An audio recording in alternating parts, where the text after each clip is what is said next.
नमस्कार, स्वागत है आपका डीबी लाइव ब्रेकिंग में। मैं हूं समीर आत्मज मिश्र और मेरे साथ हैं अमलेंदु उपाध्याय।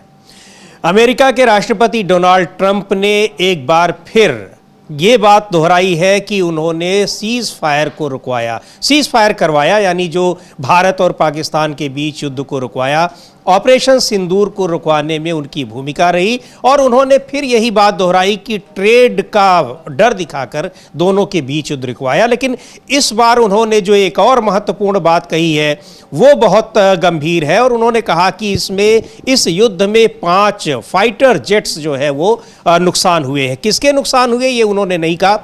अपने रिपब्लिकन सांसदों के साथ बातचीत के दौरान उन्होंने ये बात कही, और उनका ये बयान एक बार फिर अब सरकार के लिए मुसीबत खड़ी करने वाला है।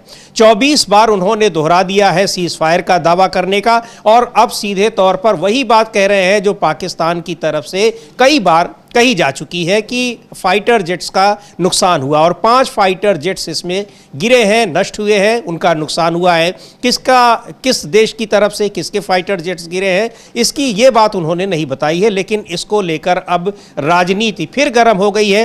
लोकसभा का मानसून सत्र शुरू होने वाला है और विपक्ष मांग कर ही रहा है कि इस पर चर्चा हो। हालांकि विपक्ष तो मांग कर रहा था कि इस पर विशेष सत्र बुलाया जाए, लेकिन वो मांग स्वीकार नहीं की गई। अब अचानक इस तरीके से जब डोनाल्ड ट्रंप का एक बयान आता है उस पर फिर सरकार घिरी हुई नजर आ रही है। दूसरी ओर प्रधानमंत्री नरेंद्र मोदी बिहार में जिस तरीके से बिहार में उन्होंने जनसभा की, और वहां मुख्यमंत्री नीतीश कुमार के साथ मंच पर दिखाई पड़े। नीतीश कुमार उनके साथ रोड शो में भी रहे। लेकिन पिछले कई दिनों से जिस तरह से आपराधिक घटनाएं हो रही हैं बिहार में, उसको लेकर उन्होंने कोई चर्चा नहीं की। लेकिन बगल के राज्य जब बंगाल पहुंचते हैं, पश्चिम बंगाल, वहां पर वो सरकार के खिलाफ किस तरह से नजर आते हैं वो कल देखा गया। और उसको लेकर आरजेडी ने और तृणमूल कांग्रेस ने कई सारे बयान दिए हैं। आरजेडी ने तो कई पोस्टरों के जरिए भारतीय जनता पार्टी पर और प्रधानमंत्री नरेंद्र मोदी पर निशाना साधा है।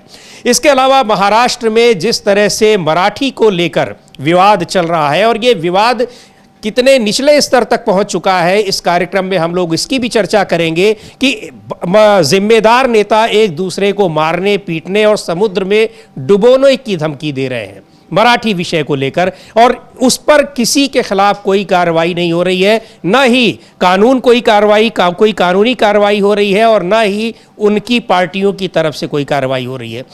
पहले बात करते हैं डोनाल्ड ट्रंप की। किस तरीके से उन्होंने दावा किया है कि 5 जो भारत और पाकिस्तान ऑपरेशन सिंदूर के दौरान 5 फाइटर जेट्स उनका नुकसान हुआ। एक बार सुन लेते हैं उनकी बाइट, जो रिपब्लिकन सांसदों के साथ एक कार्यक्रम में उन्होंने ये बात कही है, और इस बात को फिर से दोहराया है कि उन्होंने सीज फायर कराया है। और क्यों कराया, कैसे कराया?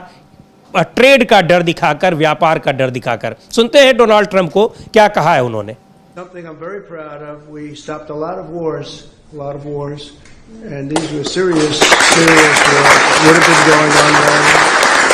You had India, Pakistan, that was going, and in fact, planes were being shot out of there. 4 or 5, but I think 5 jets were shot down actually, and Lindsay, that was getting worse and worse, wasn't it? That was looking like it was going to go. These are 2 serious nuclear countries, and they were hitting each other. You know, it seems like a new form of warfare. You saw it recently when you look at what we did in Iran, where we knocked out the nuclear capability, totally knocked out. That was going to be gone for a long time.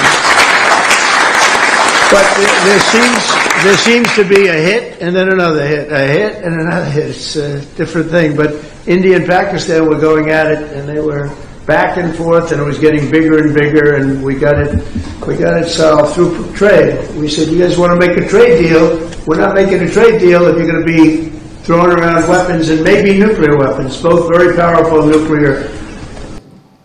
तो ये कि trade deal पर trade का डर दिखाकर हमने ये cease fire करवाया है। अमलेंदु जी, जिस तरीके से विपक्ष तो हमलावर है, लेकिन एक और नई बात डोनाल्ड ट्रंप ने अपना जो सीज फायर का दावा कर रहे थे कराने का भारत और पाकिस्तान के बीच, वो तो उन्होंने शायद 24वीं बार दोहराई है वो बात। लेकिन अब ये भी कह रहे हैं कि 5 फाइटर जेट्स, जिसको भारत अब तक एक तरीके से खारिज करता रहा है, इस दावे को पाकिस्तान ने ये दावा किया था, और अब उन्होंने कहा है, तो ये क्या दिखा रहा है कि जानबूझकर डोनाल्ड ट्रंप प्रधानमंत्री नरेंद्र मोदी को बार बार घेरने की कोशिश कर रहे हैं, या फिर जो ट्रेड डील वो करना चाहते हैं उसके लिए बार बार दबाव बना रहे हैं? ये सारी चीजें क्या, किस तरीके से इसको देखा जाए? समीर जी, एक तो जो 24वीं बार ट्रंप बोले हैं और जो 2 हाथ आगे बढ़कर बोले हैं जेट विमानों को लेकर जो उन्होंने बात कही, हालांकि उन्होंने ये नहीं कहा कि पाकिस्तान के जेट गिरे कि भारत के गिरे, लेकिन लोग समझ सकते हैं कि जेट गिरे तो किसके गिरे होंगे। लेकिन ये समय बहुत महत्वपूर्ण है, और समय इसलिए महत्वपूर्ण है कि आज है समीर जी 19 जुलाई और 21 जुलाई से संसद का सत्र शुरू होना है, और आज ही इंडिया गठबंधन की शाम को बैठक भी है। और विपक्ष लगातार यह मांग कर रहा है कि ऑपरेशन सिंदूर और सीज फायर के मसले पर संसद का विशेष सत्र बुलाया जाए और प्रधानमंत्री उसमें आकर सवालों के जवाब दें, जिसको सरकार ने ठुकरा दिया। विशेष सत्र नहीं बुलाया गया और सर्वदलीय बैठक भी इस पर जो बुलाई गई, प्रधानमंत्री उसमें विपक्ष के सवालों के जवाब देने के लिए नहीं पहुंचे। अब ऐसे में ट्रंप का ये बातें करना, तो ये सीधे सीधे मोदी जी को और मोदी जी की सरकार को घेरने का एक बड़ा हथियार विपक्ष के हाथ में लगा है। और यहाँ ये भी ध्यान रखना होगा समीर जी कि हम लोगों ने इस पर चर्चा भी की थी, जैसा कि समाजवादी पार्टी के सांसद जावेद अली खान, उन्होंने बताया कि भाई जो राज्यसभा में पहला दिन जो है रक्षा मंत्रालय के सवालों का होता है जवाब देने का, और सरकार ने ऑपरेशन सिंदूर, भारत पाकिस्तान के बीच सीज फायर और पहलगाम, इन सारे मसलों से जुड़े हुए सवालों के चाहे वो तारांकित हो चाहे अतारांकित हो, सारे प्रश्नों के जवाब देने से इनकार कर दिया, उनके जवाब नहीं देगी। यानी सरकार साफ तौर पर इन मसलों पर बोलने से बच रही है और इस पर बहस नहीं चाहती किसी भी तरीके की। यहाँ तक कि सवालों के जवाब भी देना नहीं चाहती। एक और महत्वपूर्ण बात अमलेंदु जी, प्रधानमंत्री नरेंद्र मोदी पहलगाम के घटना के बाद भी बिहार गए हुए थे और वहां उन्होंने बात कही। उसके बाद फिर वो गए, ऑपरेशन सिंदूर का जमकर उन्होंने चर्चा की, प्रचार किया और वहां के तमाम पोस्टर्स लगे हुए थे। कल का जो कार्यक्रम था प्रधानमंत्री नरेंद्र मोदी का, उसमें उन्होंने ऑपरेशन सिंदूर का कोई जिक्र नहीं किया। लेकिन अचानक अब ये जब डोनाल्ड ट्रंप ने उस बात को एक बार फिर किया है, और चूंकि आज जो विपक्षी दलों की बैठक हो रही है, इंडिया गठबंधन के घटक दलों की, उसमें इस पर चर्चा होनी है कि क्या मुद्दे उठाए जाएंगे संसद के सत्र में। लेकिन प्रधानमंत्री की खामोशी इस मुद्दे पर, शुरू में तो दिखा कि बहुत आक्रामक दिख रहे थे, लेकिन अचानक बैकफुट पर आए हैं। इसका मतलब कि कहीं ना कहीं बहुत सारी चीज़ें ऐसी हैं जो सरकार छिपाना चाहती है। और जो आप कह रहे हैं, जो जावेद अली खान ने क्वेश्चनेयर्स की बात कही कि इससे संबंधित कोई सवाल नहीं लिए जा रहे हैं, तो ये एक दिखा रहा है कि बैकफुट पर है, सरकार चर्चा करना चाहती भी नहीं है और इसीलिए प्रधानमंत्री उस घटना का अब नाम भी नहीं ले रहे हैं। हाँ, प्रधानमंत्री अब उस घटना का नाम नहीं ले, प्रधानमंत्री पहलगाम पर भी बात नहीं कर रहे हैं, प्रधानमंत्री ऑपरेशन सिंदूर पर भी बात नहीं कर रहे हैं, और जिनकी रगों में सिंदूर दौड़ रहा था समीर जी, वो बिहार जाकर उनकी रगों में सिंदूर दौड़ना बंद हो गया। जी, ये महत्वपूर्ण बात है, वरना तो उससे पहले सिंदूर दौड़ रहा था उनकी रगों में, बिल्कुल, लेकिन अब जाकर उनकी रगों में सिंदूर दौड़ना बंद हो गया। तो आप समझ सकते हैं कि प्रधानमंत्री कितने बैकफुट पर हैं। और डोनाल्ड ट्रंप, एक तरीके से कहा जाए, जो भारत की अंदरूनी राजनीति है उसमें भी प्रधानमंत्री नरेंद्र मोदी के लिए दिक्कतें काफी ज्यादा पैदा कर रहे हैं। बोल रहे हैं वाशिंगटन में बैठ के, लेकिन हलचल हो रही है दिल्ली में समीर जी डोनाल्ड ट्रंप की इन बातों से। जी बिल्कुल, इसको लेकर कांग्रेस पार्टी ने फिर सवाल पूछे हैं और कांग्रेस पार्टी इस पर लगातार सवाल पूछ रही है और ये मांग भी की जा रही थी कि इस पर बहुत सारे जो सवाल हैं विपक्ष के, उस पर सरकार जवाब दे, प्रधानमंत्री जवाब दे। लेकिन अब तक कोई ऐसी बैठक, सर्वदलीय बैठक नहीं बुलाई गई जिसमें प्रधानमंत्री गए हो और उन्होंने जवाब दिया हो। लेकिन संसद के सत्र में यह मुद्दा गरमाने वाला है। सरकार भले ही उससे बचने की कोशिश कर रही है, लेकिन विपक्ष निश्चित तौर पर यह सवाल उठाएगा। एक बार सुनते हैं डोनाल्ड ट्रंप के इस ताजा बयान पर कांग्रेस पार्टी की क्या प्रतिक्रिया है। कांग्रेस पार्टी के नेता जयराम रमेश क्या कह रहे हैं डोनाल्ड ट्रंप के इस नए दावे पर। मई 10 से लेकर आज तक 24 बार, एक बार नहीं 24 बार राष्ट्रपति ट्रंप ने 2 बात दोहराए हैं। पहली बात वो जो कहकर आ रहे हैं कि मध्यस्थता मैंने की। ये 2 देश थे, भारत और पाकिस्तान, युद्ध हो रहा था। ये परमाणु हथियार देश हैं और हम चिंतित थे कि परमाणु हथियार का इस्तेमाल हो सकता है, और मैंने युद्ध विराम कराया। यानी कि अचानक जबरदस्ती प्रधानमंत्री नरेंद्र मोदी जी को ऑपरेशन सिंदूर रोकना पड़ा। ये पहली बात ट्रंप 24 बार कहे। दूसरी बात जो उन्होंने कही है कि मैंने भारत और पाकिस्तान को दोनों को कहा कि अगर आप अमेरिका के साथ व्यापार बढ़ाना चाहते हो तो युद्ध विराम कराओ। यानी कि ट्रेड डील, व्यापार समझौता की बात को लेकर उन्होंने धमकी दी कि अगर आप युद्ध विराम नहीं करोगे तो व्यापार समझौता नहीं करेंगे अमेरिका। ये 2 बात 24 बार उन्होंने कहा है 10 मई से। कल रात को और आज सुबह वो खबर आई है हमारे देश में, वो नई बात कही है।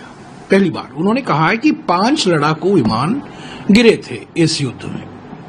उसके ऊपर उन्होंने कुछ टिप्पणी नहीं की है। 5 फाइटर जेट गिरे थे, वो मानकर चल रहे हैं कि उनकी जानकारी है। तो हमारा सवाल सीधा है, अभी 2 दिन में मानसून सत्र शुरू होने वाला है, लोकसभा और राज्यसभा। प्रधानमंत्री अपनी चुप्पी तोड़े। प्रधानमंत्री और राष्ट्रपति ट्रंप ने कितने बार गले मिलाया। पहले सितंबर 2019 को हाउडी मोडी हुआ ह्यूस्टन में, बाद में फरवरी 2020 को नमस्ते ट्रंप हुआ अहमदाबाद में। बहुत बारी गले लगाए हैं। मेरे दोस्त डोनाल्ड ट्रंप कहलाते हैं हमारे प्रधानमंत्री। तो प्रधानमंत्री को अपनी चुप्पी तोड़नी चाहिए और पार्लियामेंट में, लोकसभा में, राज्यसभा में जो खुलासा बार बार राष्ट्रपति ट्रंप कर रहे हैं कि मेरे वजह से युद्ध रुकवाया गया 2 परमाणु हथियार देशों के बीच में, व्यापार समझौता को लेकर मैंने धमकी दी कि अगर आपको व्यापार समझौता चाहिए तो युद्ध विराम कराइए, और आज नई बात जो उन्होंने कही है कि 5 लड़ाकू विमान गिरे हैं। तो इस पर प्रधानमंत्री को बयान देना चाहिए और कोई मंत्री नहीं चलेगा। हमारी मांग रहेगी, कांग्रेस पार्टी की मांग रहेगी। तो इस पर प्रधानमंत्री को बयान देना चाहिए। बार बार ये मांग जब से सीज फायर हुआ है तभी से ये सवाल उठ रहे हैं कि आखिर अचानक सीज फायर के लिए क्यों सेना को मजबूर किया गया, क्यों किया गया, और डोनाल्ड ट्रंप जो बात कह रहे हैं वो सही कह रहे हैं या नहीं सही कह रहे हैं, उस पर स्पष्टीकरण प्रधानमंत्री को देना चाहिए। लेकिन अब तक प्रधानमंत्री उस पर पूरी तरह से खामोश हैं। एक भी बार उन्होंने, यहां तक कि किसी चुनावी जनसभा में भी नहीं कहा कि डोनाल्ड ट्रंप जो बात कह रहे हैं वो गलत कह रहे हैं। और अब एक कदम आगे बढ़कर डोनाल्ड ट्रंप दूसरे दावे भी कर रहे हैं जो दावा पाकिस्तान कर रहा था। अब ये सारे सवाल इंडिया गठबंधन ये तय करेगा आज कि ये किस तरीके से क्या रणनीति होगी। जब मानसून सत्र परसों से यानी 21 जुलाई से शुरू हो रहा है, उसमें किस तरह से इसको उठाएगा। और अब चूंकि जो सवाल पूछे जाने हैं वहां पर चाहे मौखिक रूप में या लिखित रूप में जिनके जवाब देने हैं, उन सवालों में तो ऐसे इससे संबंधित कोई सवाल शामिल नहीं किए गए हैं, लेकिन संसद में ये सवाल उठेंगे ये तय है। सुन लेते हैं क्या कह रहे हैं कांग्रेस के नेता पवन खेड़ा इंडिया गठबंधन की बैठक के बारे में, और क्या उसमें बातें आज होनी है, क्या उसका एजेंडा है, और किस तरीके से मानसून सत्र में इंडिया गठबंधन अपनी रणनीति बना रहा है सरकार को घेरने की। मीटिंग हो जाने दीजिए, फिर चर्चा करेंगे। जाहिर सी बात है, राष्ट्र के सामने बहुत बड़े बड़े मुद्दे हैं और इन मुद्दों पर हम मिलकर रणनीति बना रहे हैं। लेकिन आम आदमी पार्टी एक कदम पीछे चलती है, आगे 2 कदम पीछे हटती है, और ये कहते हुए कि कांग्रेस नेतृत्व नहीं कर पा रही है इंडिया गठबंधन का और अब हम हिस्सा। इंडिया गठबंधन एक विशाल गठबंधन है, बहुत सदस्य हैं उसमें, पूरे देश का एक तरह से विपक्ष उसके साथ है। आप लोगों का रहने वाला है विंटर सेशन। मीटिंग हो जाने दीजिए, फिर चर्चा करेंगे। जाहिर सी बात है, राष्ट्र के सामने बहुत बड़े बड़े मुद्दे हैं और इन मुद्दों पर हम मिलकर। तो बहुत सारे मुद्दे हैं। निश्चित तौर पर ये जो मुद्दा है, पहलगाम का मुद्दा, ऑपरेशन सिंदूर का मुद्दा और फिर सीज फायर का मुद्दा, ये मुद्दा ज़बरदस्त तरीके से सरकार को घेरने वाला है, क्योंकि सरकार इस पर अब तक चुप्पी साधे हुए है। और शुरुआत में ये लगा कि बहुत आक्रामक तरीके से ऑपरेशन सिंदूर का राजनीतिक फायदा सरकार लेगी, लेकिन अब खुद प्रधानमंत्री नरेंद्र मोदी उस मामले में, उस मुद्दे पर बैकफुट पर दिखाई पड़ रहे हैं। हाँ बिल्कुल समझिए, प्रधानमंत्री नरेंद्र मोदी काफ़ी ज़्यादा बैकफुट पर नज़र आ रहे हैं और एक तरह से कहा जाए कि इंडिया गठबंधन जो है वो कड़ी चुनौती पेश करता हुआ दिखाई पड़ रहा है। और लोकसभा चुनाव के बाद एक तरह से कहा जाए कि ऑनलाइन भी पहली बार शायद बैठक इंडिया गठबंधन की इस तरीके से हो रही है। उसमें टीएमसी भी उसमें शामिल रहेगी। अभी तक चर्चा ये हो रही थी कि टीएमसी जो है वो अलग है कुछ, लेकिन टीएमसी शामिल हो रही है। आम आदमी पार्टी जरूर जो है वो अलग हो गई है। हालांकि उनके नेता सौरभ भारद्वाज जो है उनका कहना है कि साहब हमारे सब दलों से अलग अलग संबंध हैं, विपक्ष के मुद्दे मुद्दे संजय सिंह उठाते रहते हैं, ये सौरभ भारद्वाज का कहना है। लेकिन हम इंडिया गठबंधन में नहीं है। अच्छी बात है आप इंडिया गठबंधन में नहीं है, पहले भी नहीं होना चाहिए था, लेकिन वो इंडिया गठबंधन की अपनी बातें उन्होंने आपको लिया क्यों और आप क्यों गए वो उनका मसला है। लेकिन जो आज बैठक हो रही है समीर जी, ये इसलिए ज़्यादा महत्वपूर्ण है कि अभी तक जो संसद के सत्र से पहले इंडिया गठबंधन की बैठकें होती थी वो इंडिया गठबंधन की पार्लियामेंट्री जो दल है उसकी होती थी, संसदीय इंडिया गठबंधन की। अब ये दल की जो है वो हो रही है, हालांकि पहले ये वर्चुअली नहीं थी, लेकिन बाद में इसको वर्चुअली किया गया कि वर्चुअली ये होगा। तो आज इसमें काफ़ी महत्वपूर्ण फैसले हो सकते हैं। जो सबसे बड़ा इसमें सवाल होगा वो 2-3 मुद्दे जो है वो मालूम पड़ते हैं कि इस पर इंडिया गठबंधन अपनी आगे की रणनीति तय करेगा। एक तो मुद्दा ये है कि जो बिहार में SIR चल रही है और जिस तरीके से चुनाव आयोग के ऊपर आरोप लग रहे हैं उनके ऊपर इंडिया गठबंधन अगली क्या रणनीति बनाता है, इस पर चर्चा होगी। दूसरा, पहलगाम हमला और उसके बाद सीज फायर पे डोनाल्ड ट्रंप के लगातार खुलासे, प्रधानमंत्री नरेंद्र मोदी और भारतीय जनता पार्टी का उन पर खामोशी अख्तियार करना, सेना के अधिकारियों द्वारा कई सारे बातें इस तरीके से कहना जिससे साफ लगे कि सेना के ऊपर सरकार के दबाव थे और सरकार के दबाव में सीज फायर सेना को करना पड़ा। ये सारे मसले वहाँ उठाए जा सकते हैं और बिहार चुनाव की तैयारियाँ और उसके साथ साथ आगे जो चुनाव होने विधानसभाओं के, उनमें क्या गठबंधन हो, क्या स्वरूप हो और गठबंधन के नेताओं की क्या रणनीति हो एक दूसरे को मदद पहुंचाने की, इन सब पर जो है अगली रूपरेखा तैयार हो सकती है। तो आज इंडिया गठबंधन की बैठक इस मामले में काफ़ी ज़्यादा महत्वपूर्ण है और ये एनडीए के लिए एक बड़ी चुनौती के तौर पे दिखाया जा रहा है। और इसलिए भी ज़्यादा महत्वपूर्ण हो जाती है समीर जी कि जो मुद्दे चुनाव आयोग से संबंधित या SIR से संबंधित विपक्ष उठा रहा है, यानी इंडिया गठबंधन उठा रहा है, एनडीए में बीजेपी का एक सहयोगी दल तेलुगु देशम पार्टी जब जाकर चुनाव आयोग से मुलाकात करता है उनका प्रतिनिधिमंडल, तो वो पत्र देकर आता है, वो उसमें सारी बातें वही होती हैं जो इंडिया गठबंधन उठा रहा है। तो यानी एनडीए इस मसले पर विभाजित दिखाई पड़ रहा है और एनडीए का ही एक दल अगर चुनाव आयोग को जाकर वो सारी बातें कह रहा है SIR के संबंध में जो विपक्ष कह रहा है, तो ये एक तरीके से कहा जाए एनडीए के अंदर भी चुनौतियां तैयार हो रही हैं और इंडिया गठबंधन इसको बहुत नज़दीक से देख रहा है कि इन चुनौतियों को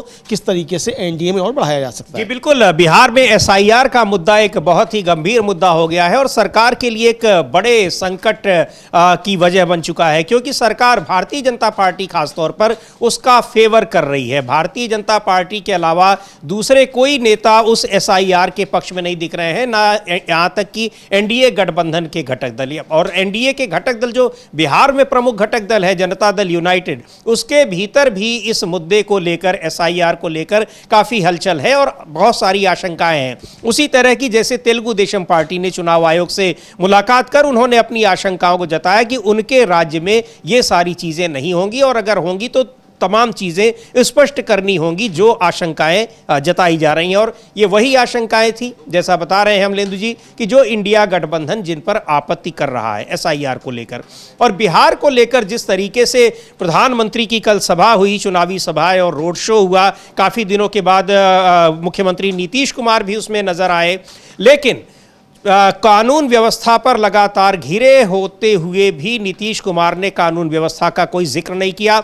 और प्रधानमंत्री नरेंद्र मोदी ने बिहार में शायद पहली बार वहां की जनसभा में 2005 से पहले वो कहते थे कि वहां जंगल राज हुआ करता था, लेकिन ये पहला शायद उनका भाषण होगा जिसमें उन्होंने जंगल राज शब्द का इस्तेमाल नहीं किया। और ये माना यह जा रहा है कि उन्होंने इसलिए नहीं किया क्योंकि अब जिस तरह से कानून व्यवस्था बिहार की दिखाई पड़ रही है उसके लिए आमतौर पर मीडिया में जंगल राज शब्द का इस्तेमाल हो रहा है। यही कारण हो सकता है अमलेंदु जी, उन्होंने जंगल राज एक भी बार नहीं बोला और ये पहली बार शायद होगा। हाँ बिल्कुल समीर जी, और आपको याद होगा कि अभी मई महीने में भी जब गए थे और करात में एक सभा की थी और वहां उन्होंने कहा था कि लालू प्रसाद और उनके परिवार के लोगों ने गरीबों से जमीन छीनी, वह जंगल राज था।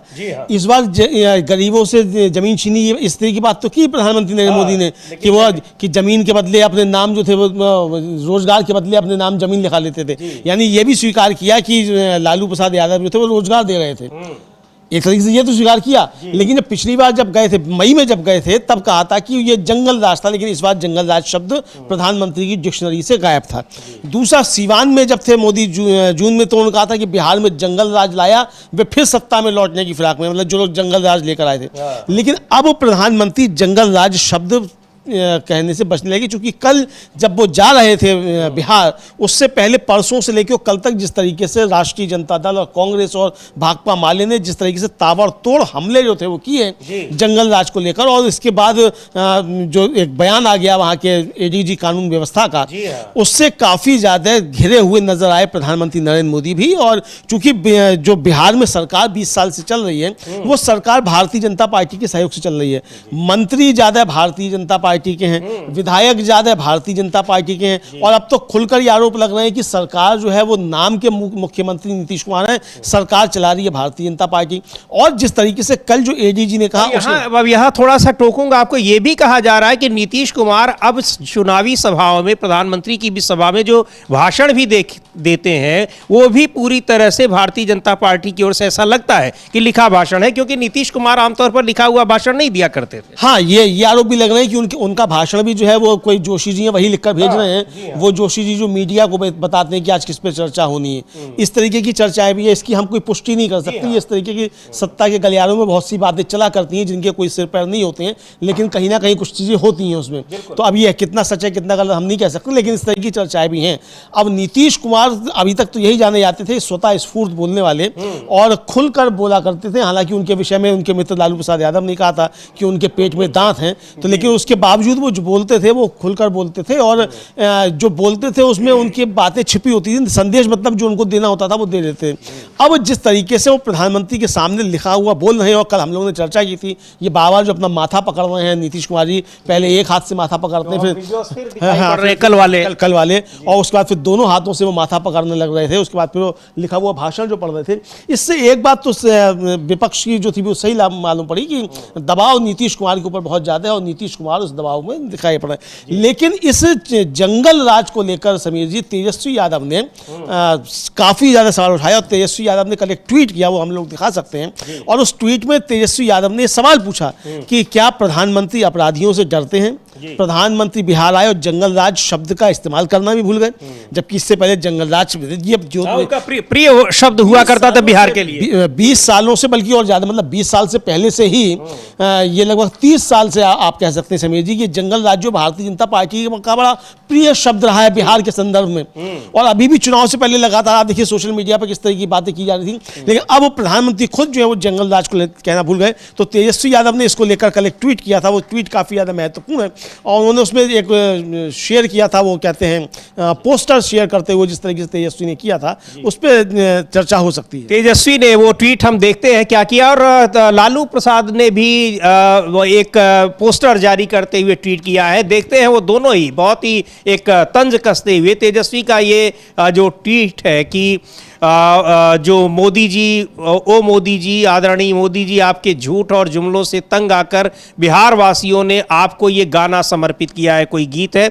और उसके अलावा ये जो है, जो पोस्टर की आप बात कर रहे हैं अमलेंदु जी, वो है कि कल उन्होंने लिखा है, हाँ ये लालू यादव का ट्वीट हम लोग देख रहे हैं, आप देख सकते हैं कि कैसे है, प्रधानमंत्री का एक स्केच बनाया हुआ है, कौआ उड़ मैना उड़ जुमलेबाज उड़ विकास पुर। हाँ, और लिख रहे हैं कौआ और मैना उड़ जुमलेबाज उड़ विकास उड़, और फिर जो लगाया है उन्होंने कौआ और मैना उड़ जुमलेबाज उड़ विकास पुर, और नीचे प्रधानमंत्री मोदी का एक स्केच बनाया गया है, और ऊपर जो है कलम जो लगी हुई है और लालटेन ऊपर लगी हुई है, ये है। इसके बाद एक और लालू प्रसाद यादव का ही समीर जी एक और ट्वीट है जिसमें प्रधानमंत्री जो है वो दिखाई पड़ रहे हैं। हाँ, उनकी तस्वीर है उसमें, और लिखा हुआ है उस पर जो पोस्टर है कि जुमला सुनाने कि फिर कब आओगे, वो मुझे लग रहा है उस गीत की लाइन है, और उस पर लिखा है उन्होंने कि जुमला सुनाने बिहार क्या मतदाता सूची में हेरा फेरी के बाद आओगे, बिहारी हेरा फेरी तो होने देंगे नहीं। लालू यादव बोलते भी उस तरह से हैं, और उनके जो ट्वीट्स होते हैं वो भी ऐसे होते हैं, बहुत दिलचस्प होते हैं, लेकिन बात बहुत गहरी कहते हुए उनके ट्वीट्स हुआ करते हैं, जिस तरह से उनके भाषण और उनके बयान होते हैं। हाँ, बिल्कुल, बहुत गंभीर होते हैं, उनके मारक होती है मतलब शब्दावली, और वो सीधे जाके अंतः स्थल तक चोट करती है।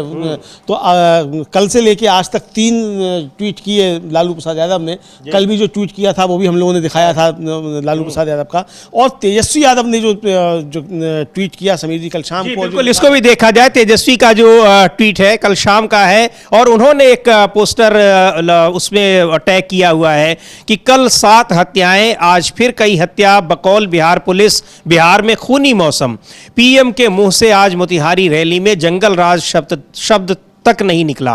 क्या पीएम भी अपराधियों से डरे? ये है और हर तरफ खौफ का मंजर। नीतीश और प्रधानमंत्री मोदी की तस्वीरों के साथ ये पोस्टर जारी किया है तेजस्वी यादव ने, और नीचे लिखा है एनडीए सरकार में हत्या हर पल। ये आप देख सकते हैं स्क्रीन पर कि किस तरीके से तेजस्वी यादव ने जंगल राज शब्द का इस्तेमाल न करने के लिए प्रधानमंत्री नरेंद्र मोदी को घेरा है।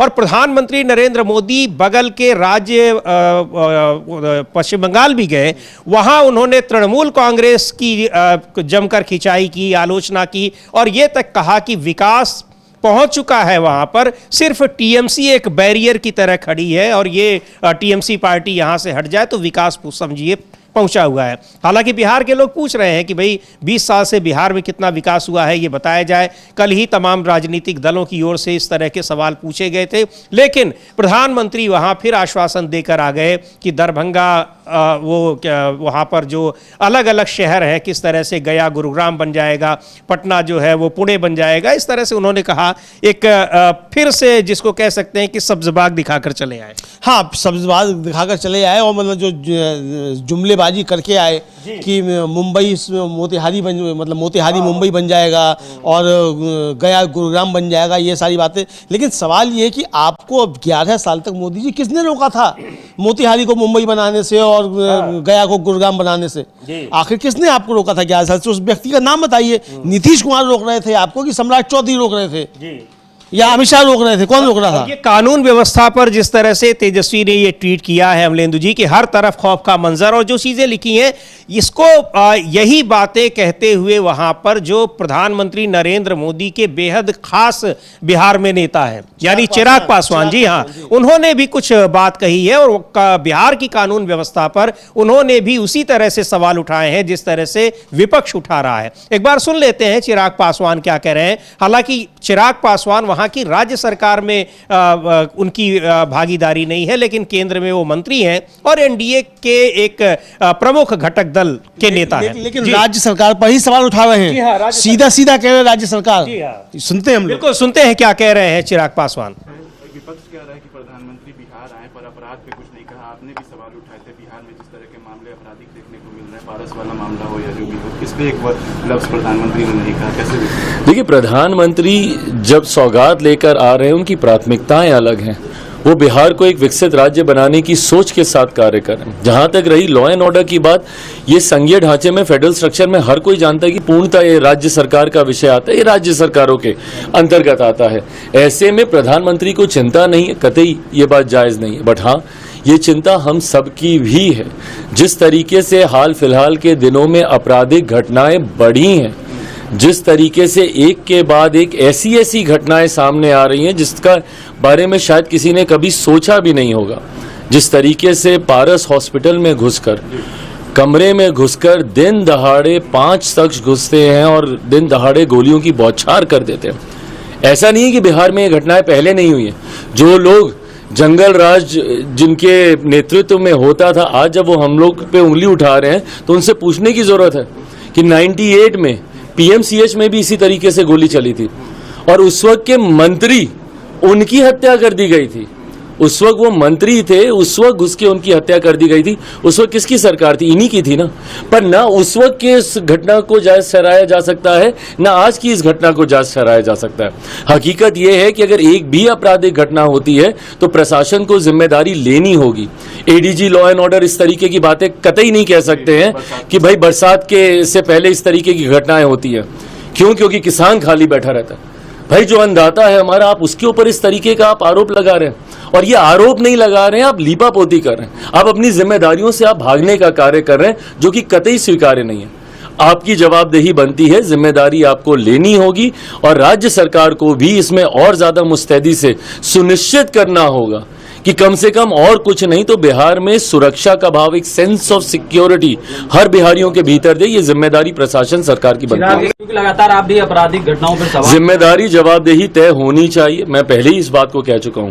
और प्रशासन, कल भी हम लोग गए थे वैशाली में, एक घटना घटी है जिस तरीके से एक छोटी सी बच्ची 1 महीने 13 दिन तक वो बच्ची लापता रहती है। स्थानीय प्रशासन की पूरी मिली भगत है कि भाई एक महीने 13 दिन तक आप उस बच्ची को आप ढूंढ नहीं सकते हैं? क्या उसके मोबाइल फोन से क्या उसकी लोकेशन को ट्रैक नहीं किया जा सकता था? अगर ये लोग चाहते तो क्या ये लोग नहीं कर सकते थे? गाज गिरी है छोटे अधिकारियों पर, थाना लेवल के अधिकारियों को वहां पे बर्खास्त किया जा रहा है, जबकि हकीकत यह है कि जितने बड़े अधिकारी हैं वो भी इसमें लिप्त थे।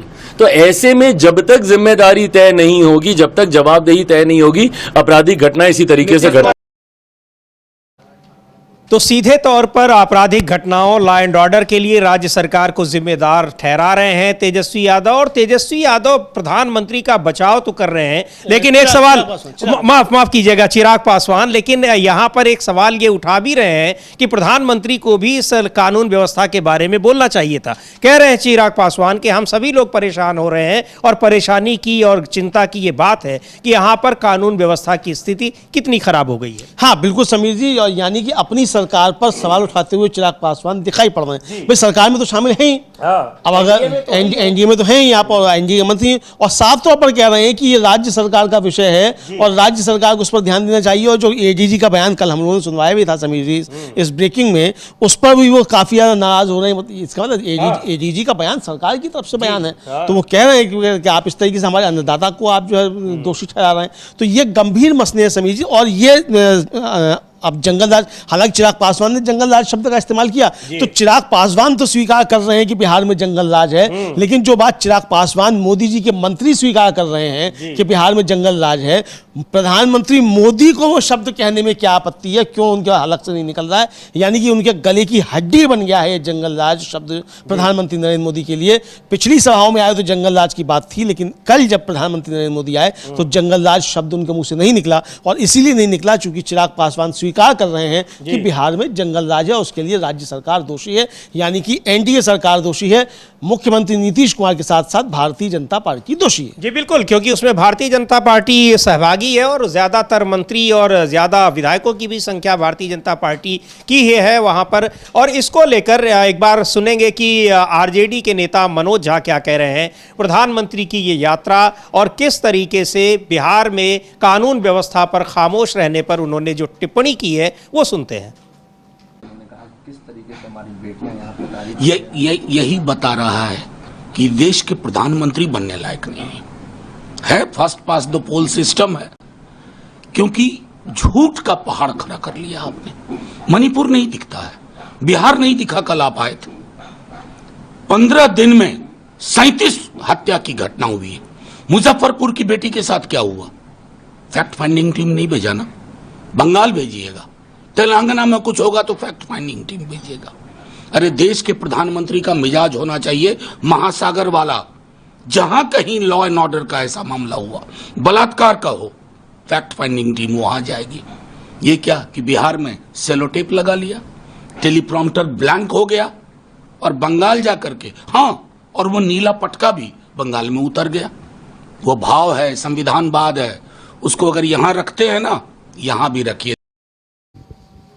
तो बहुत तल्ख टिप्पणी कर रहे हैं प्रधानमंत्री पर मनोज झा कि वो प्रधानमंत्री बनने लायक नहीं है, क्योंकि राज्य की सरकारों को देखकर अपराध की स्थिति वो तय करते हैं। बिहार के लिए वो खामोश रहेंगे, लेकिन किसी दूसरे राज्य में विपक्ष शासित राज्य होगा तो वहां पर किस तरह से मुखर हो जाते हैं और उसी तरीके से एक्शन भी लेते हैं। इसको लेकर जो कानून व्यवस्था पर बिहार में खामोशी उन्होंने पूरी तरह से बरती और जंगल राज शब्द का नाम लेने से भी परहेज किया। अब विपक्ष सवाल उठा रहा है कि आखिर आप जो पुराने शासन में वहां जंगल राज की बात करते थे, अब आप जंगल राज क्यों नहीं कर रहे हैं? क्योंकि इस समय जो जंगल राज शब्द का इस्तेमाल हो रहा है वो हो रहा है मौजूदा सरकार के लिए। बिहार में एनडीए की सरकार में कानून व्यवस्था की जो स्थिति बन गई है उसके लिए सरकार उस बिहार में जंगल राज की बात हो रही है। एक बार सुनेंगे कांग्रेस पार्टी के जो नेता हैं अखिलेश प्रसाद सिंह, वो क्या कह रहे हैं प्रधानमंत्री के बयान पर भी और बिहार की जो कानून व्यवस्था है उसको लेकर। नहीं, यहाँ तो गुंडा राज कायम है। अब पहले मैं कहा करता था कि भगवान भरोसे बिहार की जनता है, लेकिन डॉक्टर को भी, चिकित्सकों को भी लोग भगवान ही मानते हैं, और वहाँ घुस के अस्पताल में जाके हत्या कर देना, और ऊपर से प्रधानमंत्री आते हैं और एक शब्द नहीं बोलते हैं।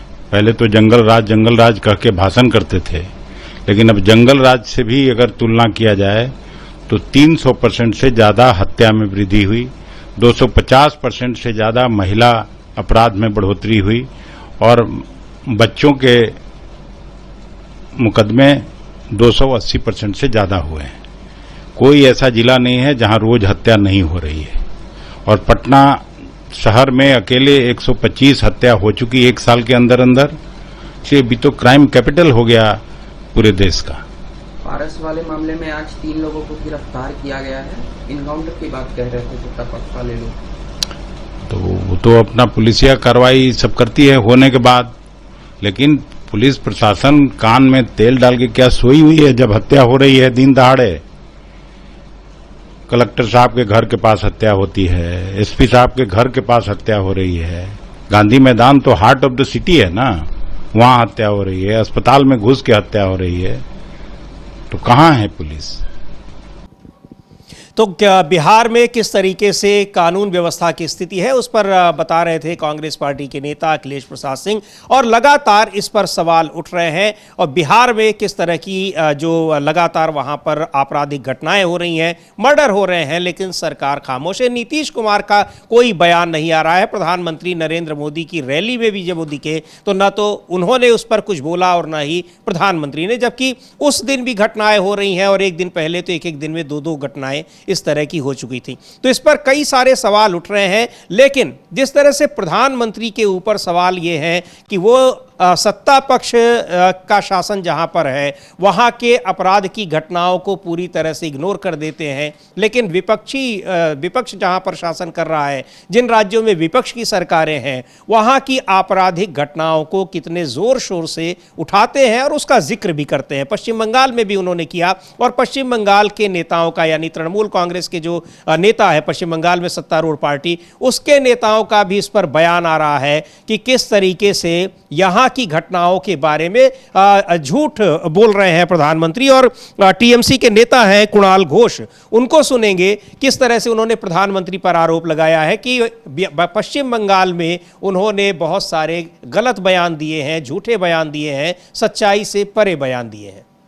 यह है वो एक के बाद एक फॉल्स एलिगेशंस, और जो एलिगेशंस उनका खुद का खिलाफ जो एलिगेशंस है उनका सेंट्रल गवर्नमेंट या भाजपा का कोई किसी न किसी स्टेट गवर्नमेंट, कोई करप्शन हो या कोई लॉ एंड ऑर्डर प्रॉब्लम हो या क्राइम अगेंस्ट वीमेन हो, एक के बाद एक हो रहा है। और वो यहाँ पर एम्प्लॉयमेंट, उनका तो 22 करोड़ एम्प्लॉयमेंट देना चाहिए था पर year, 2 crore according to his promise, but तो कुछ नहीं हुआ।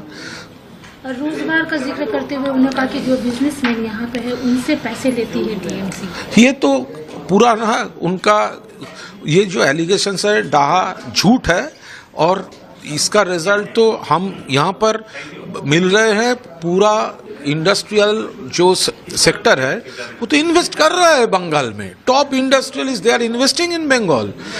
जो एम्प्लॉयमेंट है सब बढ़ चुका है, नेशनल एवरेज की ज्यादा है हमारा एम्प्लॉयमेंट। बंगाली वाला जो मुद्दा है उसको लेकर भी बोला गया है। देखिए वो अभी प्रेशर में है, एक के बाद एक स्टेट में जो बंगाली स्पीकिंग इंडियन के ऊपर जो प्रेशर उन लोग हैरस कर रहा है, अभी उनका काउंटर प्रेशर हो गया है।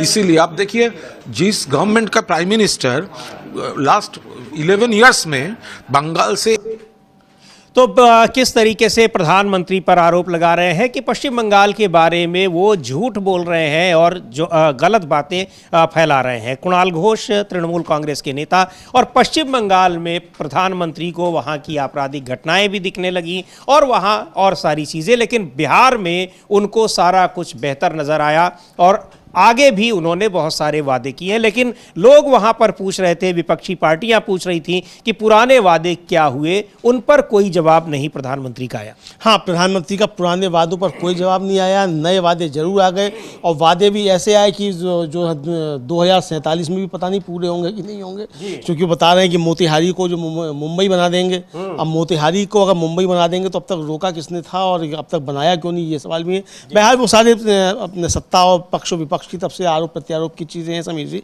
लेकिन कानून व्यवस्था को लेकर निश्चित तौर पर घिरे हुए नजर आ रहे हैं। और जो समीर जी बिहार में इस समय सबसे बड़ा मसला जो SIR का लेकर है, अब चुनाव आयोग की तरफ से दावा कर दिया गया है कि लगभग 90% फॉर्म उसने वापस मतलब उसने इकट्ठा कर लिए।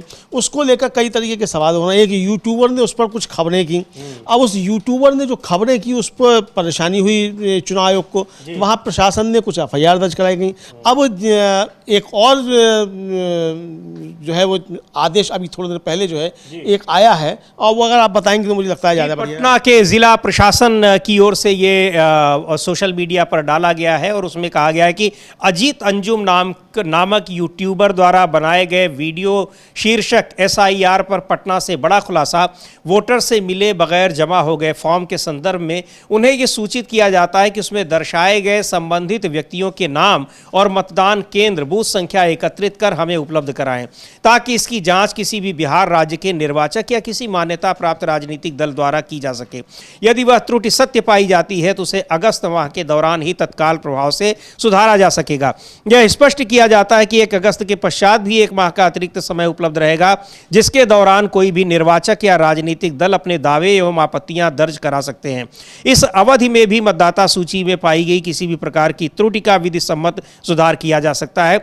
अतः यदि आपके संज्ञान में कोई सुधार योग्य जानकारी आती है तो कृपया संबंधित व्यक्तियों के पूर्ण विवरण के साथ हमें यथाशीघ्र अवगत कराएं। उसमें अजीत अंजुम का वो वीडियो भी पोस्ट किया है और इन्हीं सारी रिपोर्ट्स की वजह से उनके खिलाफ FIR दर्ज की गई और अब उनसे कहा जा रहा है कि आप वो तथ्य हमें उपलब्ध कराएं। आप जो वहाँ पर उसकी निगरानी कर रहा है जिला प्रशासन, जिसके नेतृत्व में निगरानी में ये सारा जो वेरिफिकेशन का काम हो रहा है, उसको ये सब जानकारी खुद नहीं मिल पा रही है और दूसरे जब वो रिपोर्ट हो रही है तो उनसे कह रहा है कि आप हमको ये जानकारी उपलब्ध कराएंगे। समझ में आता है कि बैकफुट पर अब दिख रहा है पटना का प्रशासन, उसको भी ये आभास हो गया है कि किस तरीके से गलत हो रहा है और गलत पर गलत हम करते जा रहे हैं। जो उस रिपोर्ट को करने वालों पर हम FIR कर रहे हैं और अब एक तरीके से ये जो पटना के जो जिला प्रशासन का ये ट्वीट है उससे साफ दिख रहा है कि बैकफुट पर चुनाव आयोग दिखाई पड़ रहा है। हाँ बिल्कुल समीर जी, बैकफुट पर चुनाव आयोग है और जो पटना के जिला प्रशासन की भाषा है समीर जी, वो भाषा और चुनाव आयोग जिस तरीके से फेक मिसलीडिंग जो करके बताया, उसमें जमीन आसमान का अंतर है। अब पटना प्रशासन स्वीकार कर रहा है कि कमियां हैं तो उनको दूर किया जा सकता है। चुनाव आयोग तो कह रहा है कि वो कमियां हैं ही नहीं, सब मिसलीडिंग है, फेक बता रहा है, सब कुछ फेक है। और पटना का जिला प्रशासन कह रहा है कि अगर आपके पास ऐसी सूचना है तो उसको दूर किया जा सकता है। तो यही बात अगर चुनाव आयोग अब इसी तरीके से कहता है कि अगर आपके पास कोई सूचना है तो हम उसको ठीक करेंगे, तो समझा जाता है कि चुनाव आयोग सही रास्ते पे। लेकिन चुनाव आयोग तो खुद एक राजनीतिक पार्टी बनकर युद्ध मैदान में उतर गया, लाठी लेके भागने लग गया, धमकाने लगा, सीधे धमकाने लगा, मोदी जी का लठैत बन गया एकदम से। इस तरीके के आरोप विपक्ष की तरफ से हैं, ये हमारे नहीं, विपक्ष की तरफ से आरोप है कि मोदी जी का या बीजेपी का लठैत बनकर चुनाव आयोग काम कर रहा है, ये विपक्ष के आरोप है। अब ये हाँ जी हाँ, तो अब चुनाव आयोग को भी इसी तरीके से बात करना चाहिए था। और अगर आपने 90% फॉर्म ले लिए तो आपको वो डॉक्यूमेंट्स बताने चाहिए कि क्या दस्तावेज लोगों ने उसमें जमा किए हैं। ये तो चुनाव आयोग को बहुत ज्यादा सवाल है और चुनाव आयोग की इस प्रक्रिया को लेकर काफी ज्यादा बवाल बिहार में अभी भी जारी है। जी बिल्कुल, चुनाव आयोग का जो SIR है, स्पेशल इंटेंसिव रिवीजन, इसको लेकर सारे सवाल लगातार खड़े हैं। चुनाव आयोग धमकाने की कोशिश कर रहा है कि वो उस तरह की जो रिपोर्ट्स आ रही हैं उनको फेक बता दे, उनके खिलाफ FIR दर्ज कर दे रिपोर्टर्स के खिलाफ। लेकिन अब पटना जिला प्रशासन का जिस तरह से ट्वीट आया है तो उससे ये पता लग रहा है, और जिला प्रशासन का ट्वीट का मतलब है कि वहाँ पर जिले में चुनाव आयोग का प्रतिनिधि और उसकी निगरानी करने वाली संस्था जिला प्रशासन ही होता है, वो अब बैकफुट पर दिखाई पड़ रहा है। उसको अपनी गलतियों का एहसास है। अब चूंकि सुप्रीम कोर्ट में उसको जवाब भी देना है, ये सारे तथ्य वहाँ पर भी जाएंगे और इन्हीं के आधार पर सुप्रीम कोर्ट फैसला करेगा कि SIR अचानक लागू करने के पीछे चुनाव आयोग की मंशा है क्या। लेकिन जिस तरह से चुनाव आयोग जैसी संवैधानिक संस्था पर सवाल उठ रहे हैं वो बहुत गंभीर है कि एक पार्टी के लिए वो काम कर रहा है। और चुनाव आयोग के अलावा जो जांच एजेंसियों पर भी ये सवाल उठ रहे हैं, ये बहुत गंभीर मसले हैं। अभी कल ही हम लोगों ने बताया था कि छत्तीसगढ़ के जो पूर्व मुख्यमंत्री हैं भूपेश बघेल, उनके घर पर फिर ईडी की छापेमारी हुई और बाद में उनके बेटे को गिरफ्तार भी किया गया। एक बार सुनते हैं, आज उस पर एक बयान दिया है भूपेश बघेल ने, क्या कह रहे हैं उस गिरफ्तारी को लेकर और पिछले 10 साल में 200 के करीब नेताओं, सांसदों और विधायकों के खिलाफ इस तरह की छापेमारी हो चुकी है, लेकिन लंबी कानूनी प्रक्रिया के बावजूद ईडी अब तक केवल 2 लोगों को सजा दिला पाई है, यानी उनका दोष, गलती साबित कर पाई है। सुनते हैं भूपेश बघेल को क्या कहा है उन्होंने अपने बेटे की गिरफ्तारी को लेकर और जिस तरह से उनके घर पर छापेमारी हुई है उसको लेकर।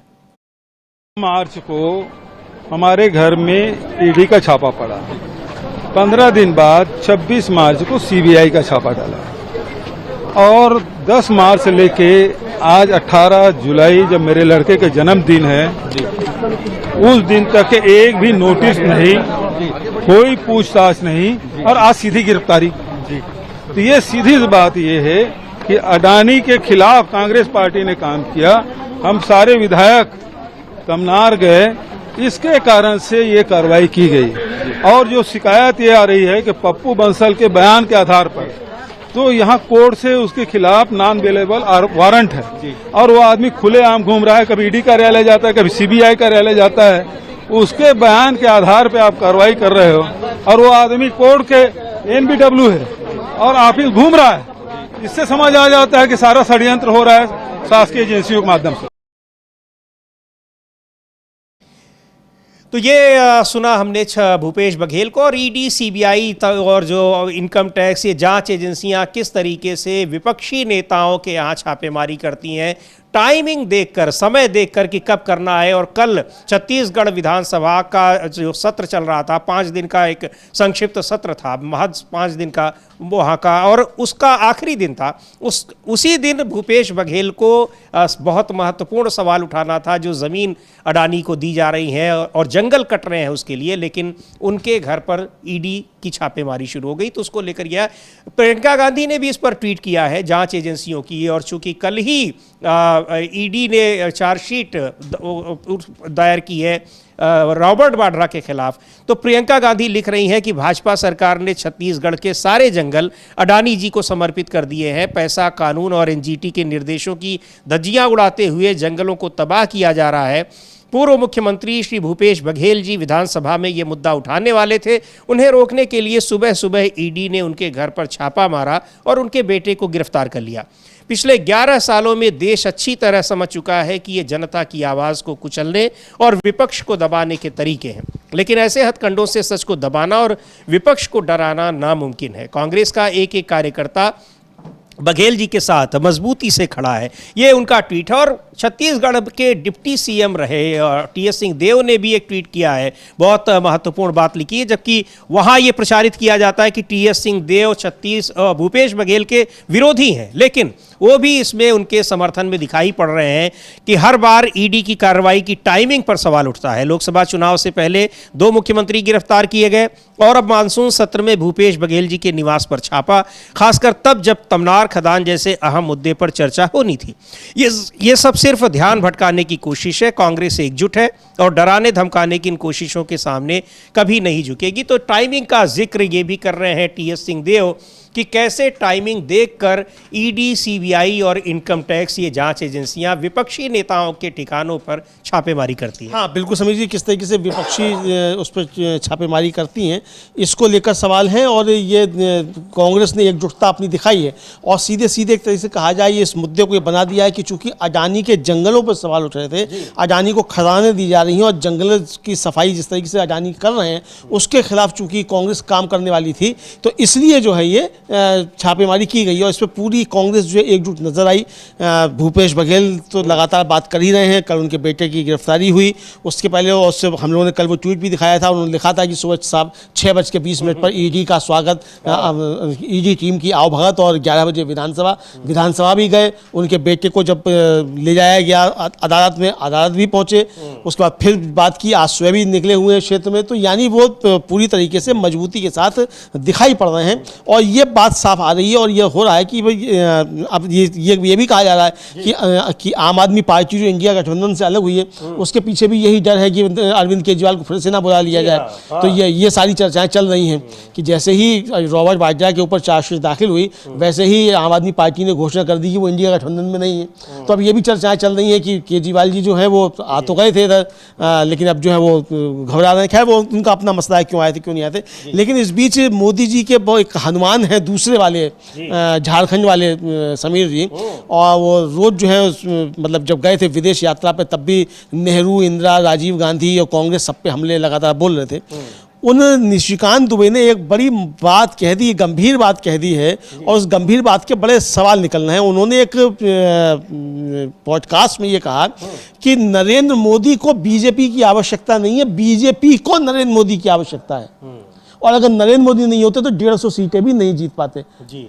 तो हम लोग तो चुनाव के दौरान ये कह रहे थे कि मोदी जी हैं तब भी 150 सीटें ही आएंगी, 140 ही आएंगी। बाकी कैसे इंतजाम किया गया है वो आरोप लग रहे हैं, तमाम संस्थाएं आरोप लगा रही हैं। इसको लेकर हम लोग वो सुन भी लेंगे कि क्या कहा था उन्होंने। कांग्रेस की जो प्रवक्ता हैं सुप्रिया श्रीनेत, उन्होंने इस पर प्रहार किया है। वो लिख रही हैं सुप्रिया श्रीनेत, और उसको जो कहा है निशिकांत दुबे ने वो भी हम लोग सुनेंगे। लेकिन पहले सुप्रिया श्रीनेत का ट्वीट देख लेते हैं। वो लिख रही हैं कि डिग्री दुबे ने, उनका नाम डिग्री दुबे कर दिया गया है, क्यों किया गया है अभी हम पूछ लेते हैं अमलेंदु जी से। बहरहाल डिग्री दुबे ने चरण वंदना में कहा बिना मोदी बीजेपी 150 से ज्यादा सीट नहीं जीत सकती।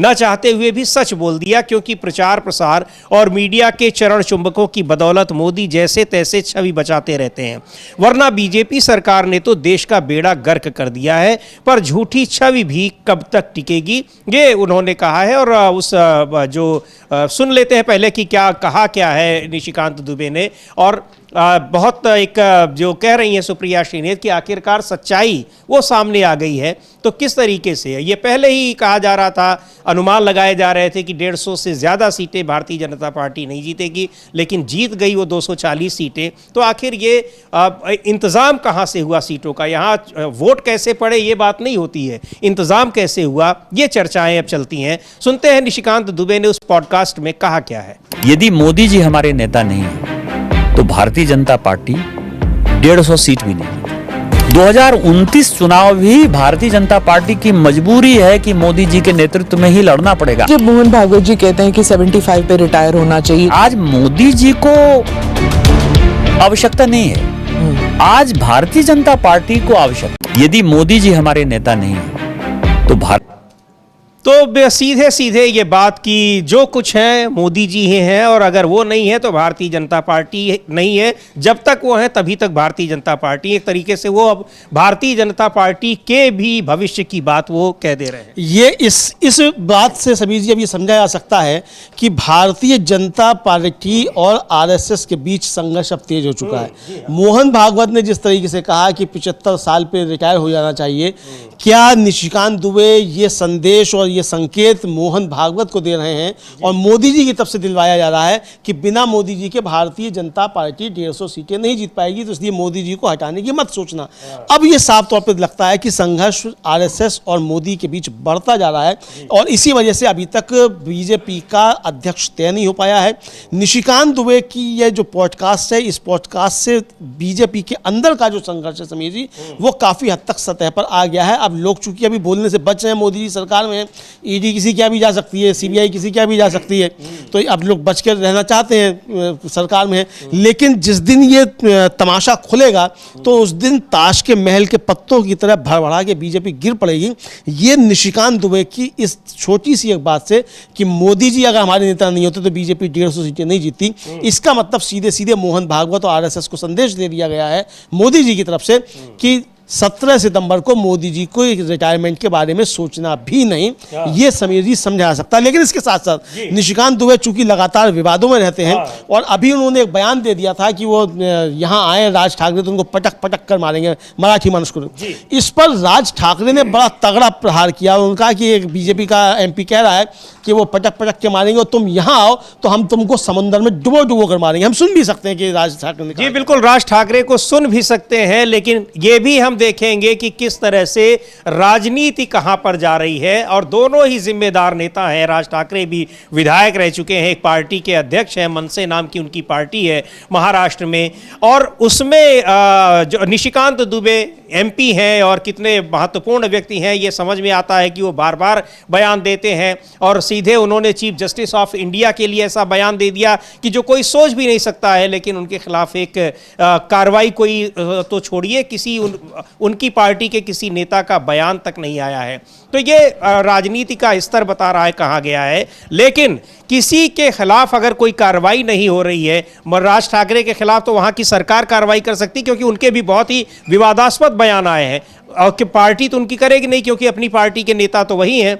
लेकिन निशिकांत दुबे जिस तरह से बयान दे रहे हैं और धमकी दे रहे हैं, उनके खिलाफ तो उनकी पार्टी कार्रवाई कर सकती है, लेकिन अब तक कोई कार्रवाई नहीं हुई है, कोई बयान भी नहीं आया है। खैर, सुन लेते हैं राज ठाकरे को। निशिकांत दुबे के पटक पटक कर मारने वाले धमकी का जवाब उन्होंने किस भाषा में दिया है।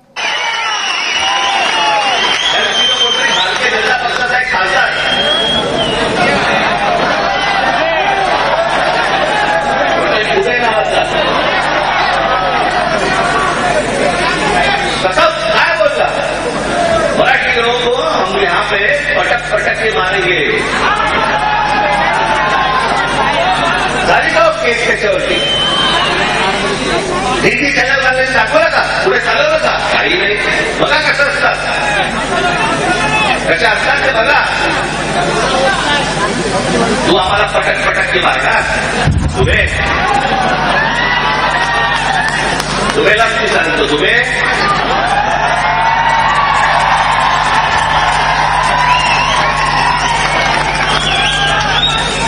तुम मुंबई में आ जाओ।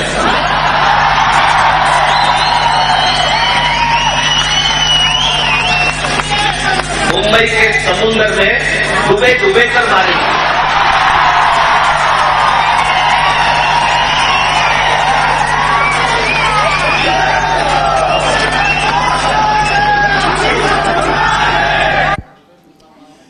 तो राज ठाकरे कह रहे हैं, मनसे के नेता हैं, और उनका ये कहना है कि अगर वो पटक पटक के मारेगा तो हम उसको समुद्र में डुबोकर, कुछ इसी तरह की बात कह रहे हैं। और इस पर कह रहे हैं निशिकांत दुबे कि मैंने राज ठाकरे को हिंदी समझा दी। अब लोग उस पर सवाल पूछ रहे हैं उनसे, निशिकांत दुबे से, कि आप वहां जाने की हिम्मत नहीं जुटा पा रहे हैं, कि आप मराठी सीख रहे हैं। ये देखिए ट्वीट है, एक लाइन का ट्वीट, उसमें उनके भाषण को टैग कर लिखा है निशिकांत दुबे ने कि मैंने राज ठाकरे को हिंदी सिखा दी है।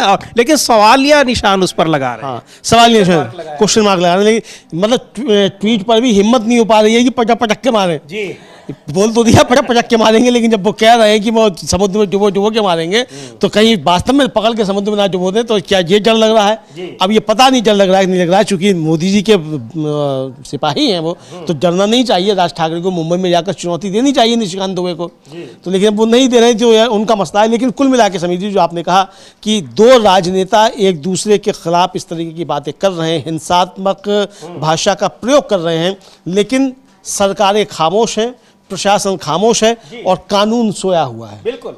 वहाँ पर किस तरीके से मराठी को लेकर लोग, वहाँ जो गैर मराठी लोग हैं, पीटे गए और धमकी दी जा रही है, मनसे के लोग उसको पीट रहे हैं। खुद राज ठाकरे ने अपने एक कार्यक्रम में कहा कि उनको पीटो और थप्पड़ लगाओ, इस तरह की बातें, लेकिन कोई कार्रवाई नहीं की जा रही है। क्यों नहीं की जा रही है? क्या यही सवाल उठ रहे हैं कि क्या मुख्यमंत्री देवेंद्र फडणवीस भी गैर मराठियों को वहाँ जानबूझकर पिटने दे रहे हैं? और दूसरी ओर अगर ऐसी धमकी दी जा रही है एक सांसद की ओर से, उनके खिलाफ भी कोई कार्रवाई नहीं हो रही है। इसका सीधा सीधा मतलब ये निकाला जाए कि इनकी पार्टियों के ये नेता इनको पूरा प्रोटेक्शन दिए हुए हैं और पूरा प्रोत्साहन भी दिए हुए हैं। केवल प्रोटेक्शन नहीं बल्कि प्रोत्साहन, क्योंकि बार बार ये बयान आ रहे हैं, अपने बयानों को ये दोहरा रहे हैं। अगर कहीं से भी इनको संकेत मिला होता तो कम से कम एक बार बोलने के बाद उसको रिपीट न करते, लेकिन बार बार वो सारी चीज़ें निकल कर आ रही हैं। बिल्कुल, बार बार सारी चीज़ें निकल कर आ रही हैं और एक तरीके से इस विवाद को हवा देने की कोशिश की जा रही है।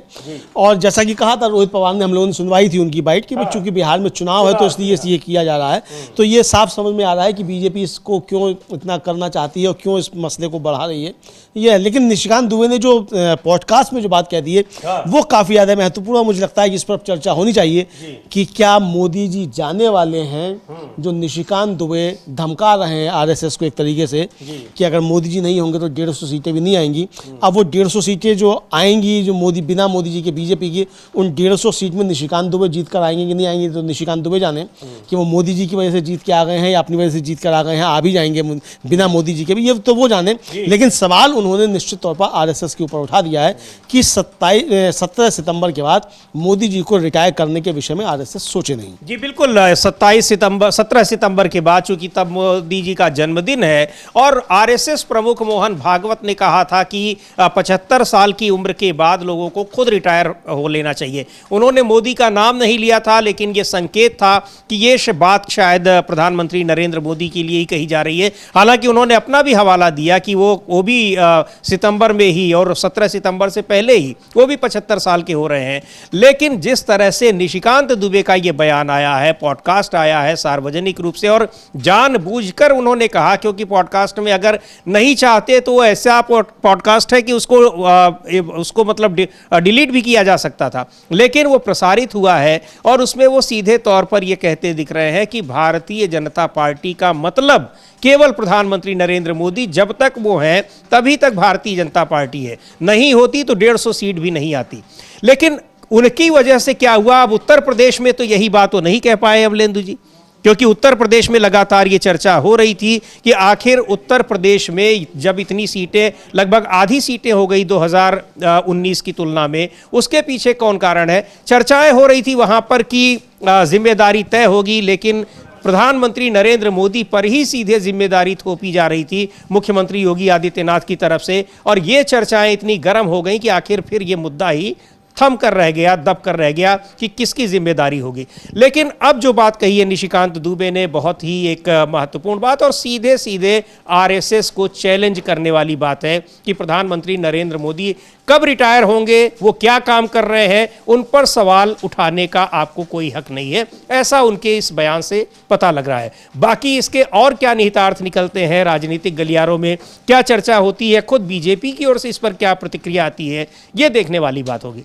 रहेगी। इन सब पर हमारी नजर। बने रहिए आप डीबी लाइव के साथ। इस कार्यक्रम को अब यहीं समाप्त करते हैं।